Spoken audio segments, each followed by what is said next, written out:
Bible seminar అనేది ఏర్పాటు చేశారు. బైబుల్ సెమినార్ ప్రతి సంవత్సరం అక్టోబర్ 1వ తారీఖు నుండి 30 రోజులు బైబుల్ సెమినార్ జరుగుతుంది. ఒకవేళ ఎవరైనా ఆ సెమినార్ కి వెళ్ళాలని ఆశ కలిగిన వారు మీలో ఉంటే మీరు షకీనమ్మను సంప్రదించండి, తర్వాత మాతో తెలియపరుస్తారు. పోయిన సంవత్సరంలో మరి ఇక్కడ నుంచి స్వాతి ఇంకా కొంతమంది తెనాల నుండి కొంతమంది బిడ్డలు సెమినార్కి వెళ్ళి చాలా ఆత్మీయంగా బలపడి వారు ఇప్పుడు సంపూర్ణ సేవలో వారు వాడబడుతున్నారు. దేవునికి మహిమ కలుగును గాక. మిగిలిన ఏదైనా విషయాలుంటే ముగింపులో అమ్మాయి చెప్తారు. ఈ సమయం దేవుడు సేవకులకు అప్పగిస్తున్నారు. తండ్రి నీకు స్తోత్రాలు. పంపబడిన పరిశుద్ధాత్మకిన అభిషేకముతో విదాసులు మీరు నింపమని ప్రార్థిస్తున్నారు. ఒక బలమైన ఆత్మాభిషేకము నాయన తండ్రి మీరు సహాయం వచ్చండి. అగ్ని అగ్ని అభిషేకం తండ్రి నీ దాసులు ఏ ప్రాంతానికి వెళ్ళిన ప్రాంతంలో ప్రభా అద్భుత కార్యములు ఆశ్చర్య కార్యములు జరిగించండి. అనేకమైన ఆత్మలు తండ్రి నీ చెంతకు చేర్చడానికి తగిన కృప తగిన కృప తగిన కృప తగిన అభిషేకము తగిన జ్ఞానము తగ్గింపు జీవితము అన్ని విషయాల్లో ప్రభా కుటుంబాన్ని సంఘాన్ని ఏ విధము చేతనైనా ప్రాణాత్మ శరీరములు శుద్ధీకరించి నీ కృపలో మీరు జ్ఞాపకం చేసుకోమని యేసు నామములో ప్రార్థించి మీ చేతులకు అప్పగిస్తున్నాము తండ్రి. ఆమేన్. దయచేసి ఎవరు కూడా ఇంకా అటు ఇటు వెళ్ళటానికి బయటికి వెళ్ళటానికి ప్రయత్నం చేయకండి. కాసేపు ఒక 30 నిమిషాలు మనం దేవుని వాక్యాన్ని వినబోతున్నాం. దయచేసి అందరూ శ్రద్ధగా దేవుని మాటలు విందాం. మరి దేవుడు ఈ సమయాన్ని దేవుని సేవకులకు అప్పగిస్తున్నాను. మంచిది. యేసుక్రీస్తు నామములో కూడి వచ్చిన దైవజనులకి సేవకురాళ్ళకి అందరూ కూడా ప్రత్యేకమైన వందనాలు చెల్లిస్తూ ఉన్నాను. మరి మమ్మల్ని ఆహ్వానించినటువంటి స్థానిక సేవకులకు కూడా ప్రత్యేకమైన వందనాలు. ఇక్కడ అధ్యక్ష పదవి చేస్తున్న వారికి పెద్దవారు సురేష్ గారికి వీరికి కూడా ప్రత్యేకమైన వందనాలు చెల్లిస్తున్నాను.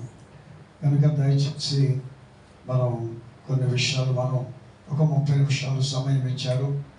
ఆ 30 నిమిషాలు అంటే నేను ముగిస్తాను.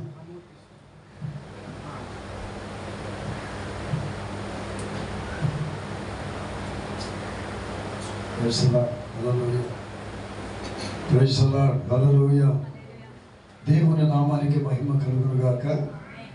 పిల్లరా,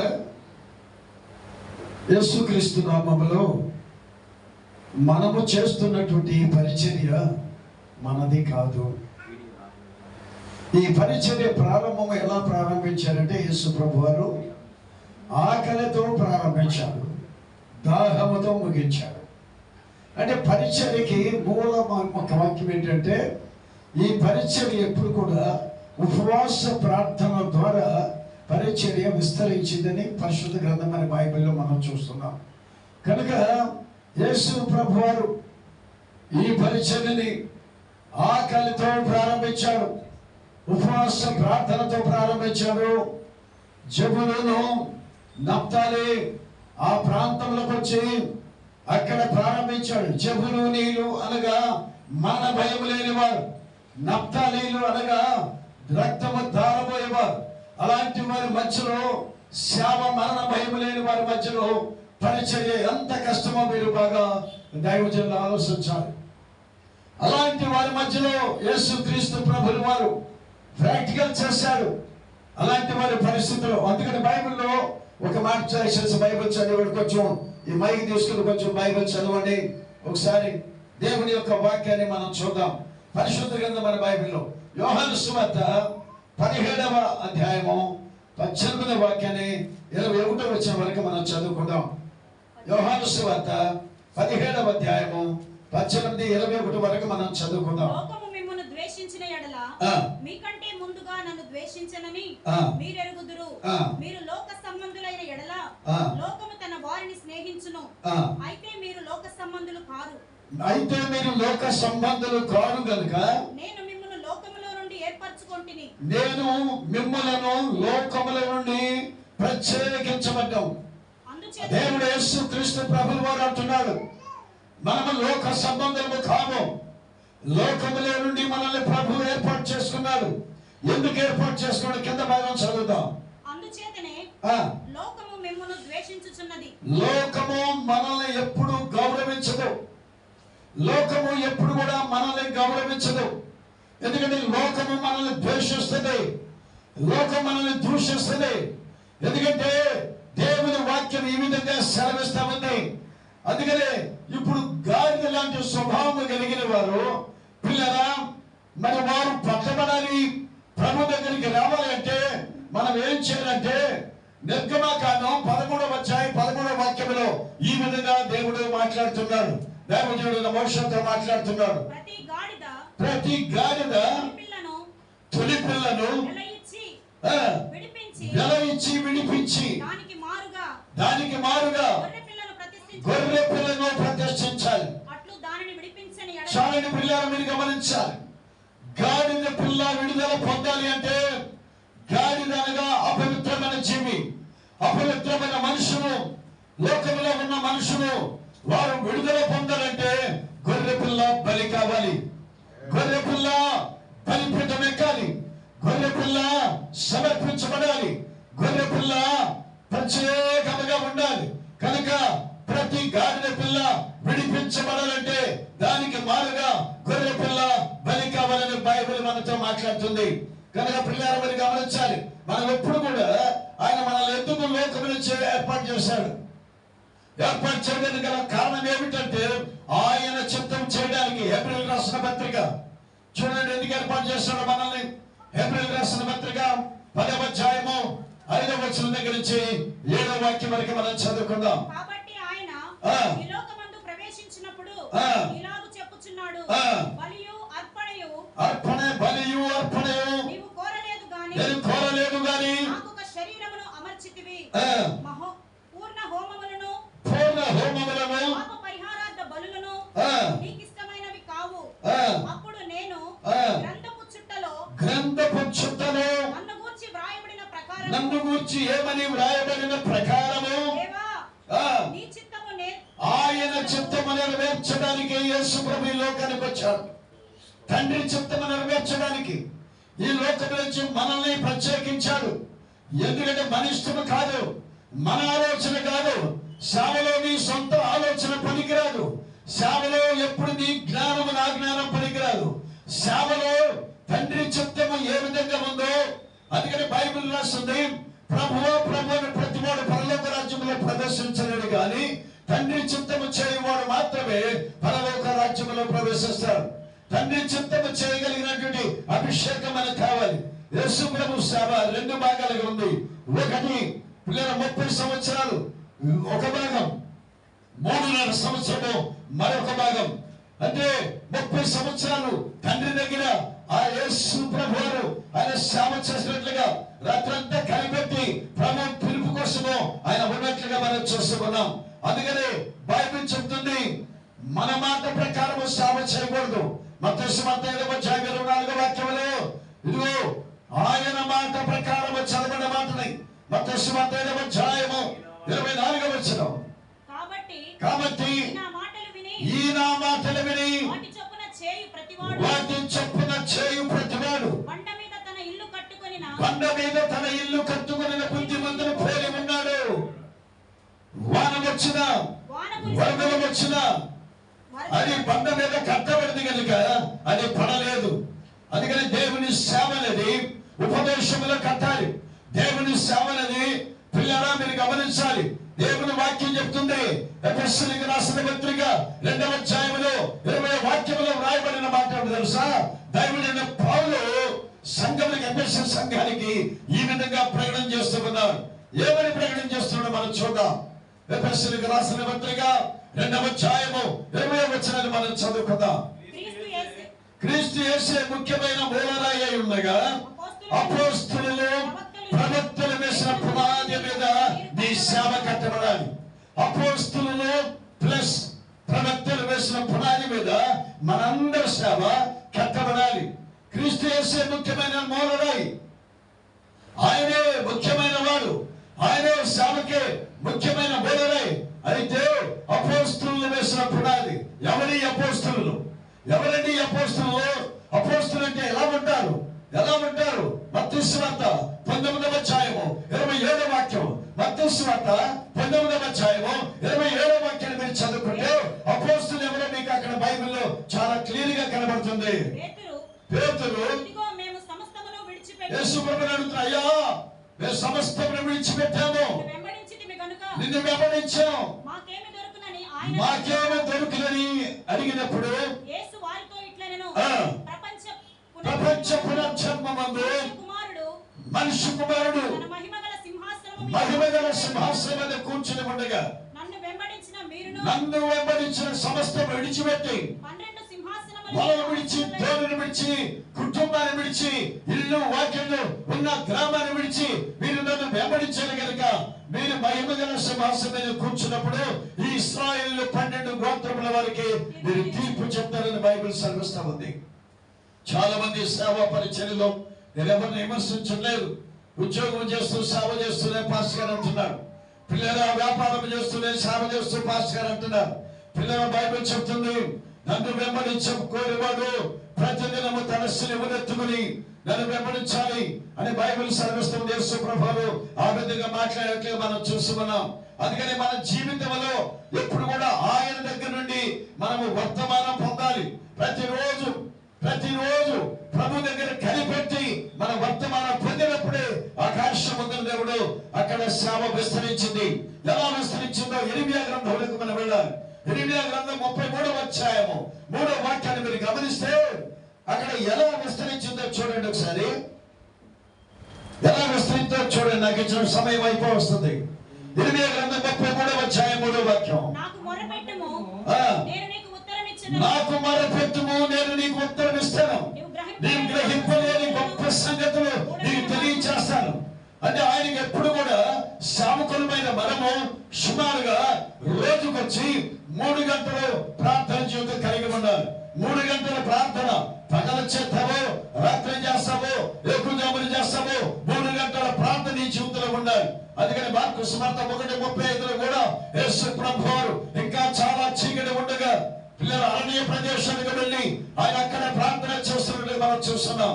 కనుక ప్రార్థన లేని సేవకుడు, శక్తి లేని సేవకుడు, పిల్లల సైనికుడికి ఆయుధం లేకపోతే ఎంత బలవంతుడైనా అతను ఓడిపోతాడనే సత్యాన్ని మీకు నేను జ్ఞాపకం చేస్తున్నాను. అలాగే సేవకుడు అనేవాడు ఎవరైనా సరే, ఏ మినిస్ట్రీ అయినా సరే, ఎక్కడ సేవ చేస్తున్నా నీ జీవితంలో ప్రార్థన అభిషేకం లేకపోతే నీవు ఆత్మీయంగా గెలవలేవు, ఆత్మీయంగా పెరగలేవు.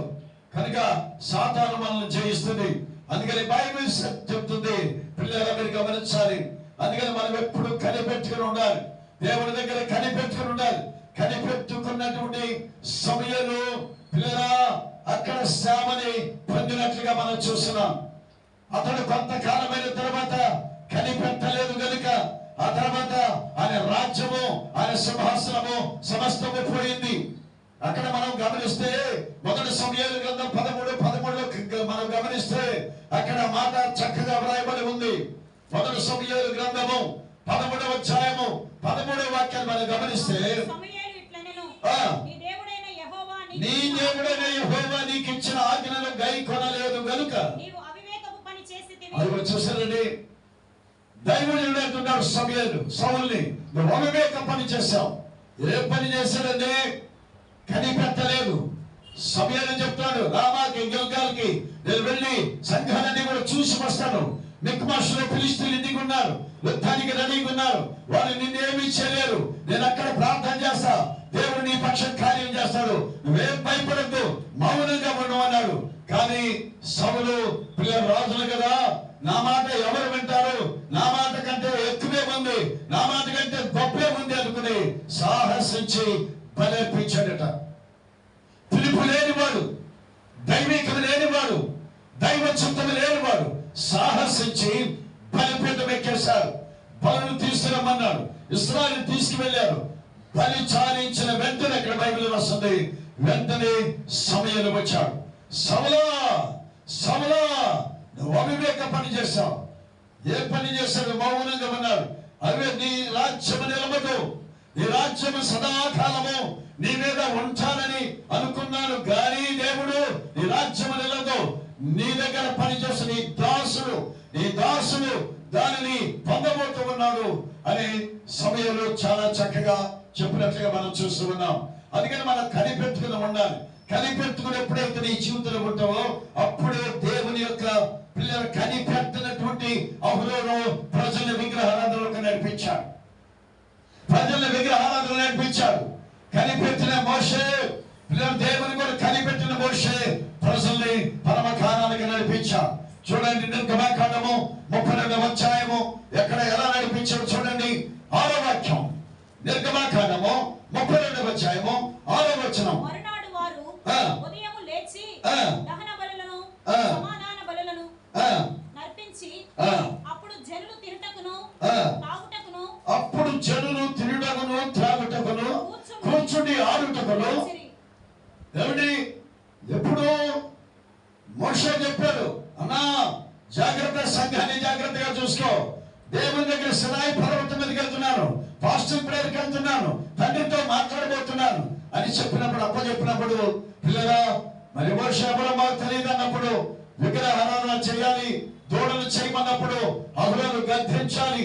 అహరోను పిల్లరా, ఎందుకంటే కనిపెట్టినటువంటి సేవకుడు ప్రజల సంఘాన్ని విగ్రహారాధనలో నడిపిస్తాడు. కనిపెట్టుకున్నవాడు దేవుని సన్నిధిలో, దేవుని ప్రార్థనలో కనిపెట్టుకున్నవాడు సంఘాన్ని ఆత్మీయంగా నడిపిస్తాడు. అంటే సంఘము పిల్లరా నీకు అప్పగించింది దేనికంటే ఆత్మీయంగా నడిపించి నీ జీవితంలో నీవు దేవుని రాజ్యాన్ని సంపాదించి మనకి ఇవ్వాలి. పిల్లరా, ఒక విశ్వాసి పరలోకం చేరాలంటే ఒక విశ్వాసి ఖరీదు పిల్లలు 36 కోట్లు. ఒక విశ్వాసి, ఒక ఆత్మ ఖరీదు ఎంత తెలుసా? పరలోకంలో హెచ్చవేసుకుంటే, దినాల ప్రకారం హెచ్చవేసుకుంటే 36 కోట్లు. అలాంటి ఆత్మ నీకు అప్పగించాడు. నీకు అప్పగించినప్పుడు నువ్వు ఎలా చేస్తున్నావు? నీకు అప్పగించినప్పుడు కనిపెడుతున్నావా? ప్రార్థిస్తున్నావా? దర్శనం ఉందా? పిలుపు ఉందా? ఉంటే నువ్వు ధన్యుడివి. బైబిల్ సెలవిస్తూ ఉంది. ప్రభువునందు ప్రియ దేవుని బిడ్డ, కనిపెట్టకుండా పిల్లల ఆ ఉద్యోగము, ఈ ఉద్యోగము, ఆ పరిచర్య, ఈ పరిచర్య, అక్కడక్కడ బీజీగా తిరగడమే కానీ నీకు అప్పగించిన సంఘాన్ని సంపూర్ణంగా ఎవరు ఆత్మలు. చాలా మంది విశ్వాసులు చాలా మంది అనుకోవచ్చు, మేము ఇంటి దగ్గర ప్రార్థన చేస్తాం, ఇంటి దగ్గర బైబిల్ చదువుతాం, మాకు అన్ని పర్వాలేదు అనుకుంటారు వాళ్ళు. కానీ అలాంటి వాళ్ళు దేవుని రాజ్యం చేరరు. సంఘములో వచ్చిన వాడు తప్ప దేవుని రాజ్యం. మీకు ఆ మాట రెఫరెన్స్ చూపిస్తాను, చూడండి దయచేసి.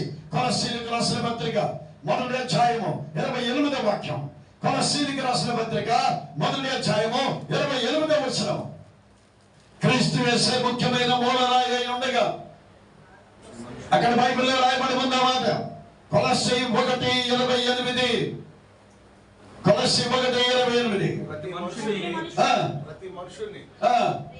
క్రీస్తు యేసునందు ఆయన ఎదుట నిలవబెట్టవలెనని జ్ఞానముతో మేము ప్రతి మనుషునికి బుద్ధి చెప్పుచు, ప్రతి మనుషునికి బోధించుచు ఆయనను ప్రకటించుచున్నాము. ఆయన ఎదుట నిలవబెట్టాలి. ప్రతి మనిషిని ఆయన ఎదుట నిలబెట్టి. ఎవరు నిలబెట్టాలి? ఎవరంటే వారందరూ వాళ్ళు వెళ్ళడానికి లేదు. పిల్లరా, దైవజనుడు, దేవుడు నీకు అప్పగించిన ఆత్మలో నివేశం ఆస్తి దగ్గర నిలబెట్టాలి. ఆయన నిలబెట్టాలి. ఫలా నమ్మకమైన మంచి దాసుడా అని అనిపించుకోవడానికి నీవు ప్రార్థన జీవితం కలిగి ఉండాలి. ఫలా నమ్మకమైన మంచి దాసుడని ఎందుకు నీకు ఈ పరిచర్య అప్పగించాడు?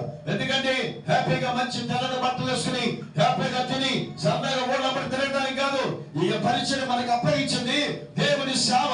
పిల్లరా, రూపాంతరం అనుభవం ఉండాలి అంటే నీ జీవితంలో ప్రార్థన అభిషేకం కావాలి. ప్రార్థన లేనివాడు శక్తి లేని క్రైస్తవుడు. పిల్లరా, ప్రార్థన లేనివాడు ఏమి కూడా చేయలేడు. కనుక ఒకవేళ చేసినా అతని ఫలించదు, అది ఫలించదు. అందుకని చాలా సంఘాలు ఆ రోజున 40 మంది 10 మంది ఉంటే ఆ 10 మంది ఆ 20 మంది ఎందుకని డెవలప్ కావట్లేదు? సంఘాలు డెవలప్ కాకపోవడానికి కారణం ఏంటి? బైబిల్ ఏం చెప్తుంది? యెహోవాను నాకు మొర్రపెట్టుము, నీ గూఢమైన మర్మములు నీకు బయలుపరుస్తాను. నీకు గ్రహింపలేని గొప్ప సంగతులు బైబిల్ గ్రంథంలో, ఆ గ్రహింపలేని గొప్ప సంగతులు మనకు అర్థం కాని తన ఆత్మ ద్వారా ఆయన బయలుపరుస్తాడు. ఎప్పుడండి? ప్రాణాత్మ శరీరములు శుద్ధీకరించమని బలిపీఠం దగ్గర నువ్వు ఏడుస్తూ కూర్చుంటే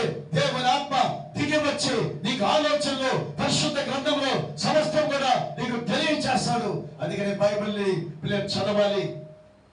సేవకుడు బైబిల్ని చదవాలి. బైబిల్ని చదవలేని సేవకుడు విగ్రహారాధనలోకి నడిపిస్తాడు. బైబిల్ని చదవాలి.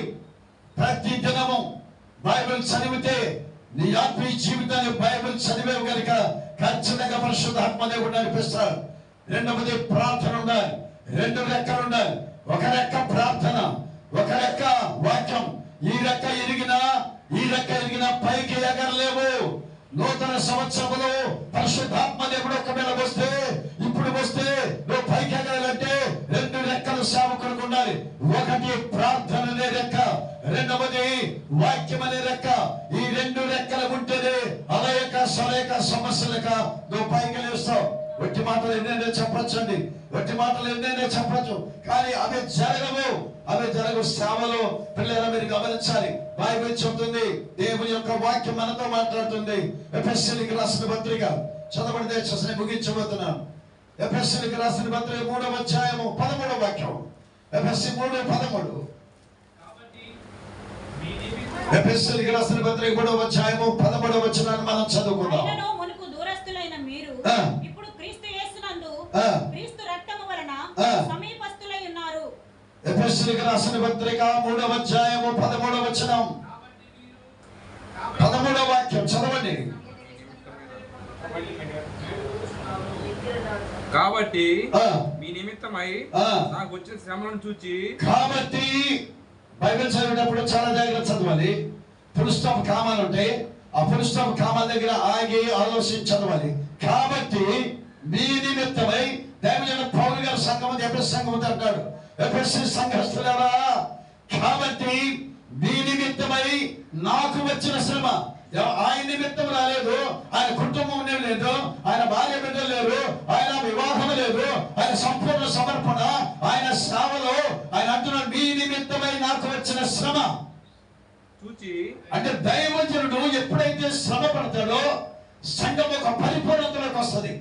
దైవజనుడు ఎప్పుడైతే సుఖపడతాడో సంఘము చచ్చిపోతాడని సత్యాన్ని జ్ఞాపకం చేస్తున్నారు.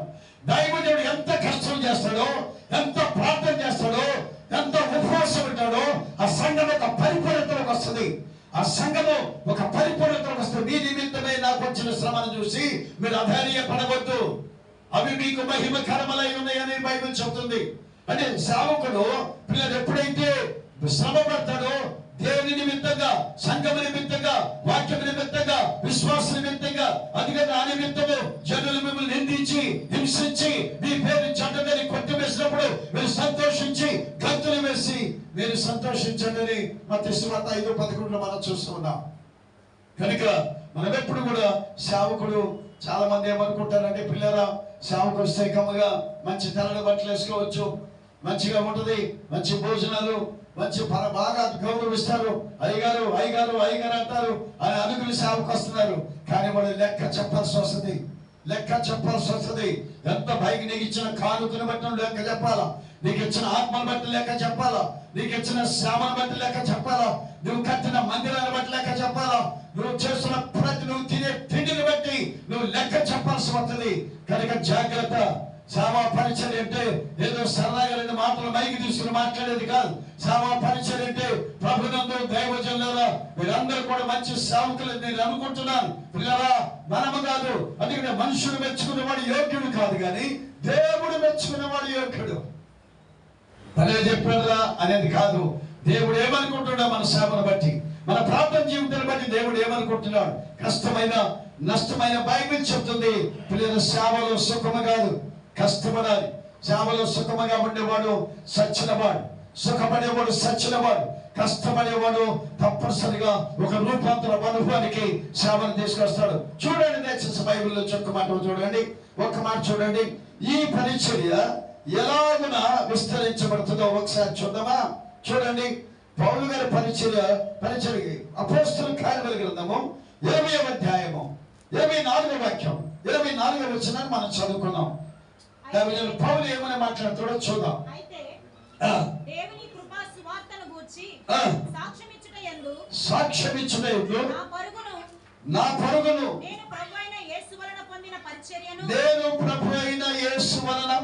పరిచర్యను తుదముట్టించవలనని నా ప్రాణము నాకెంత మాత్రము ప్రియమైనది కాదు. అర్థమైందండి? దేవయాని పౌలు గారు ఏమంటాడండి? సేవకులారా, నా తోటి జత పని వాళ్ళారా, మీరు ఏ సంఘాలు నడిపిస్తున్నా, అందుకని ఆయన అంటున్నాడు, ఇదిగో ప్రభు అయిన యేసు వలన పొందిన పరిచర్య నిమిత్తంగా నా ప్రాణము నాకెంత మాత్రము ప్రియమైనది కాదు. నా ప్రాణము పోయినా పర్వాలేదు, నాకు దేవుడు అప్పగించిన సంఘాన్ని పరిశుద్ధపరచాలి, దేవుడు అప్పగించిన సంఘాన్ని పిల్లల వ్యక్తిగత క్రమములో నడిపించాలి, పరిచర్య క్రమములో నడిపించాలి, దేవుని వాక్యము ద్వారా నడిపించాలి, పరిశుద్ధాత్మ ద్వారా నీవు నడిపించాలి. ఆత్మ లేని వాడు నావాడు కాదు. చాలా సంఘాలు వారు అంటున్నారు ఆత్మ లేదని. బైబిల్ చెప్తుంది పిల్లల బిగినింగ్లో పరిశుద్ధాత్మ దేవుడు, ఆది కాండములో ఎండింగ్లో పరిశుద్ధాత్మ దేవుడు, గ్రంథమంతా నడిపించేది పరిశుద్ధాత్మ దేవుడు. ఈ రోజు నీ కూటమి పెట్టడానికి కారణం ఏమంటే పరిశుద్ధాత్మ దేవుడే దైవజనులు ప్రేరేపించి వారి ద్వారా దేవుని వాక్యము ఇక్కడ సహవాస కూటమిలో పిల్లల మా దైవజనులు పాస్టర్ సురేష్ గారు మాకు నేర్పింది ఏంటంటే, ఆకలి అవుతుందంటే నువ్వు చావు గాని ఎవరికి చెయ్యి చాపద్దు అని మాకు నేర్పాడు. ప్రభునందు ప్రియ దేవుని బిడ్డలారా, మీరు గమనించాలి దేవుని వాక్యం. అందుకని దేవుని వాక్యం చెప్తుంది మనమందరం కూడా దేవుని పరిచర్యలో సంఖ్యాకాండము చూడండి ఒకసారి 15వ అధ్యాయం 27 అనుకుంటా చదవండి. సంఖ్యాకాండము. మోషే పని అయిపోయింది, ఇక సేవ చేయలేడు, వయసు మిగిలిపోతుంది. అక్కడ ఏమంటున్నాడు చూడండి ఒకసారి.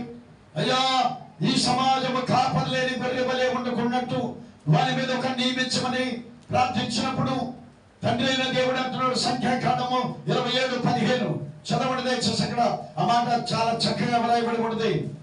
27వ అధ్యాయం 15వ వాక్యం. అప్పుడు మోషే యెహోవాతో ఇట్లనెను, యెహోవా సమస్త మానవుల ఆత్మల దేవా, యెహోవా సమాజము కాపరిలేని గొర్రెల వలె ఉండకుండునట్లు ఈ సమాజం మీద ఒకరిని పెట్టయ్యా.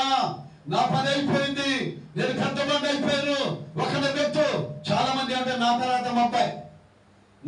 మా అబ్బాయి సేవ, నీ తర్వాత మీ అబ్బాయి రాసిచ్చాడు దేవుడు, రాసిచ్చాడా అంటే ఇది మానవ జ్ఞానం. ఇది మానవ జ్ఞానం అండి. నీ తర్వాత మీ అబ్బాయిని రాసిచ్చాడా? పిల్లరా, దేవుడిని అడిగావా నీ తర్వాత ఎవరిని పెట్టాలి, అక్కడ ఎవరు సేవ చేయాలి, ఎవరి పిలుపు ఉంది, ఎవరికి దర్శనం ఉంది, ఎవరు చేయాలి సేవ అని నువ్వు ప్రార్థన చేసి వృద్ధాప్యం వచ్చిన తర్వాత నువ్వేం చేయాలంటే ప్రతి దినము ప్రభువా నేను చేయలేను, నేను నా పని అయిపోయింది, నాకు నీరసంగా ఉంటుంది, ఇదిగో నా టైం అయిపోయింది, నా వయసు అయిపోయింది, నా తర్వాత ఎవరిని పెట్టుకుంటావు నీ ఇష్టం, నా తర్వాత ఈ సేవలో ఎవరు పెట్టుకుంటావు నీ ఇష్టం ప్రభా అనాల్సిందని పోయి నా తర్వాత మా పెద్ద అబ్బాయి చెప్తాడండి. ఆ తర్వాత మా పెద్ద అబ్బాయి చెప్తాడు. అంటే నీది లోక జ్ఞానమా దైవ జ్ఞానమా? చెప్పాలి మరి. ఏ జ్ఞానమే? లోక జ్ఞానమా దైవ జ్ఞానమా? ఈ తర్వాత నీ పెద్ద అబ్బాయి రాశాడా కాంట్రాక్ట్? ఏమిటి అగ్రిమెంట్ రాశాడా యేసుప్రభువారు? నీ తర్వాత నీ పెద్ద అబ్బాయి పిల్లలు మీరు గమనించాలి. అందుకని దేవుని వాక్యం మోషే గారి పిల్లలు ఉన్నారు. మోషే గారు ఏమన్నాడు? ప్రభా ఈ సమాజం కాపరలేని గొర్రెల వలె ఉండకూడనట్లు దాని మీద ఒక నియమించమంటే అక్కడ ప్రభు అని అంటాడు. తండ్రి అయిన దేవుడు అంటున్నాడు. ఏమంటున్నాడు? కింద భాగంలో మనం చదువుకుంటే అక్కడ వ్రాయబడి ఉంది, అతడు వారి ఎదుట వచ్చుచు వారికి నాయకుడుగా ఉండుటకు సమర్థుడై ఉండాలంట. ఎవడి సేవకుడు సమర్థుడై ఉండాలి. ఒక రోజు మేము ఒక చిన్న మాట క్షమించాలి. మాది నేటివ్ ప్లస్ యాదవ్ అండి. మా ఆత్మీయ తండ్రి రత్నవయ్య గారు అక్కడ ఒక ఆమె కూటం పెట్టుకుంది. ఎందుకు పెట్టుకుందంటే స్వస్థత జరిగింది, కూటం పెట్టుకుంది.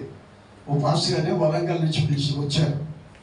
సరే వరంగల్ నుంచి వచ్చారు కదని మా ఆత్మీయ తండ్రి అన్నాడు, ఇస్రాయిలు నువ్వు వాక్యం చెప్పబాకు, నేను చెప్పను, వరంగల్ నుంచి వచ్చాడు కదా పాస్టర్ గారు, చాలా దూరం నుంచి వచ్చాడు కదా, ఆయన చెప్తాడంటే అక్కడ ఏం చెప్పాడంటే రహాబు వేసిని బట్టి చెప్పాడు. సబ్జెక్ట్ ఏం చెప్పాడండి? అక్కడ జరిగింది ఏంటి? ఎందుకు పెట్టుకున్నారు కూటం? చెప్పాలి. ఎందుకు పెట్టుకున్నారు? స్వస్థత జరిగింది, పెట్టుకున్నారు. దేవుడు స్వస్థపరిచాడు, దేవుని మహింపరిచేటట్లు నువ్వు వాక్యం చెప్పాలి. రహాబు వేసిని బట్టి ఆ ఇంటి భోజనాలు చేసి అతను భోజనం పెట్టేటప్పుడు మమ్మల్ని అడుగుతుంది, మా ఆత్మీయ తండ్రి నన్ను అడుగుతుంది, అయ్యా మేము రహాబు వేసులేమా అయ్యా అంటే మాకు వాక్యాలు తెలియవా అని అడిగితే మేమేం చెప్పను సమాధానం అర్థం కాక అమ్మ క్షమించమ్మా, వాక్యము అట్లా మాట్లాడాలి అమ్మా అని చెప్పాము. ఈ రోజు కూడా వారి కుటుంబంలో మాట అంటూనేమంటున్నారు, నీవు పెళ్లి దగ్గరికి వెళ్ళినప్పుడు వివాహ పత్రము చూసిన ప్రకారముగా నువ్వు వాక్యం మాట్లాడాలా, బర్త్డేకి వెళ్ళినప్పుడు బర్త్డే పాఠం పిల్లరా. ఇప్పుడు సమాధి కార్యక్రమం వెళ్ళినప్పుడు పెళ్లి దగ్గర వాక్యం మాట్లాడితే అది ఎలా ఉండదండి ప్రభు? అందుకనే ఇక్కడ ఏమంటున్నాడు, వారి దగ్గరికి వచ్చి చూపుచుంటు పిల్లరా సమర్థుడై ఉండాలి దైవజనుడు. ఎప్పుడు ఎనీ టైం ఎప్పుడు నిన్ను శ్రమగా నిలిచిన ముందుగా చెప్పాలనుకోకూడదు. ఇప్పుడు చంచండిగా మా ఇంటికాడ ప్రార్థన పెట్టాలి రండి అంటే ఎమర్జెన్సీ గా ఆ సబ్జెక్టు కరెక్ట్ గా వాళ్ళ ఇంటికి ఎందుకు పెట్టుకుంటారో పరిశుద్ధాత్మ దేవుడు అడిగి నువ్వు ఆ సబ్జెక్టును కరెక్ట్ గా మాట్లాడగలగాలి. అదే నిజమైన శ్రమ. అందుకని అంటాడు నూను కుమారుడు యెహోషువ. అక్కడ అంటాడు చదవండి, నూను కుమారుడు యెహోషువ ఆత్మను పొందిన వాడు గనుక నీవు అతన్ని తీసుకొని అతని మీద నీ చెయ్యి ఉంచి హస్త నిక్షేపణ చేయాలి. చాలా మందికి అసలు హస్త నిక్షేపణ ఉండదండి. చాలా మందికి అభిషేకం ఉండదు. చాలా మంది సేవకి ఏదో 2 మాటలు నేర్చుకుని బైబిల్ తీసుకుని పాస్టర్ గారికి క్రాచ్ చేసేసి ఆ పాస్టర్ గారిని వదిలేసుకుని ఈయనే పాస్టర్ అయిపోతాడండి. ఈయన చాలా మంది ఫ్యామిలీ బ్యాక్గ్రౌండ్ లో ఇలాంటి వాళ్ళు చాలా మంది ఉన్నారు. ఎవరి మనల్ని నడిపించిన ఆత్మీయ తండ్రిని మర్చిపోతావా? మనల్ని నడిపించిన ఆత్మీయ తండ్రిని ఎందుకు మర్చిపోతున్నావు? ఆయన నీ ఒకప్పుడు నీ పరిస్థితి ఏమిటి, ఒకప్పుడు నీ స్థితిగతులు ఏమిటి? ఆత్మీయ తండ్రిని గౌరవించాలి కదా, ఆత్మీయ తండ్రి నడిపింపులు ఉండాలి కదా అని చెప్పినట్టు మనం వినాలి కదా. బైబిల్ ఏం చెప్తుంది? ఇదిగో నీ ఘనతలో కొంత ఉంచు, నీ ఘనతలు మోషే యెహోషువను పిలువు. యెహోషువకి ఆత్మ పొందినవాడు నూను కుమారుడు యెహోషువ. అయితే అతని మీద నీ ఘనతలో కొంత ఉంచు, అంత ఉంచమని చెప్పలేదు, కొంత ఉంచు. పిల్లరా దేవుడు అందుకని సేవకుని మనం ఎన్నుకునేటప్పుడు సంఘంలో ఒక సంఘానికి పంపాలనుకున్నప్పుడు, ఒక సేవకుని తరిపి చేసిన పంపాలనుకున్నప్పుడు ఆ స్థలంలో ఇతను వాడబడతాడా, ఆ స్థలంలో ఇతను ఉండగలడా, ఆ స్థలంలో కష్టాలు ఇతను అనుభవించగలడా అని మనం ఎవరిని అడగాలంటే తండ్రిని అడిగి ఆ తండ్రి చిత్త ప్రకారంగా సేవకుని పంపితే అక్కడ సేవ 100% తప్పనిసరిగా బదిలింది, ఆత్మతో నింపబడింది. దేవుడు ఈ సమయాన్ని ఇచ్చినందుకు మరి షేకనే సిస్టర్ గారికి, అలాగే మన హస్బెండ్ గారికి, అలాగే ఇక్కడ మీ సేవకుడికి, నడిపించిన నాయకుడికి మీ అందరికీ ప్రత్యేకమైన వందనాలు చెల్లిస్తూ నా మాటలు ముగిస్తున్నాను. దేవుడు ఈ వాక్యం మన వినికిడిలో దీవించును గాక. ఆమేన్.